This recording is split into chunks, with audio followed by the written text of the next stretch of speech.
أمي زوجتني من ابن جارتنا باستعمال السحر. الله، أنا فهمت على راكي مقلقة وزعفانة حتى هذاك الراجل الطيب اللي قدامك ما قدرش يردك سعيدة، لأن كاين حاجة في قلبك بينك وبين الله، هذيك ما تخليك تريحي أبدا، لأن يماك زوجاتك بهذا الراجل الطيب اللي عندكم في الدار باستعمال السحر، فقد سرقت سرواله. أعوذ بالله. أما لا نديروا إعلان لكاع رجال تاع العاصمة اللي ما صاب سروالو يعصروحوا. هاي كاين وحدة تسرق السراول وتزوج في البنات، عسوا سراولكم.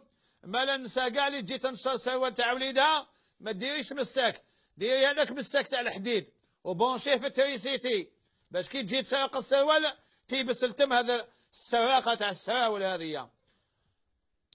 لأن أمي زوجتني من ابن جارتنا باستعمال السحر، فقد سرقت سرواله وعقدت جلسة في بيتنا حضرته إحدى الساحرات، وما هي إلا أيام معدودة حتى جاء رجل، على بها سميتها رجل الطيب مسكين، أيامات معدودة عشا عندكم في الدار، أعطيته بنافخ صحيح، سروال مسكين، يا درا وش من نوع السروال هذا، لاكوست ولا جين ولا.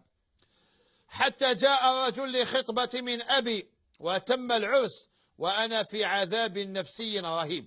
ماذا تنصحني سيدي؟ أول نصيحة ننصحكم تروحوا تردوا له سرواله، لأن حرام عليكم، حرام عليها تسرق له سرواله. هذه سرقة البدية، يماك تتوب وتستغفر وتندم على ما فعلت، وربي ما يقبلش التوبة نتاعها حتى ترد الحقوق لأصحابها.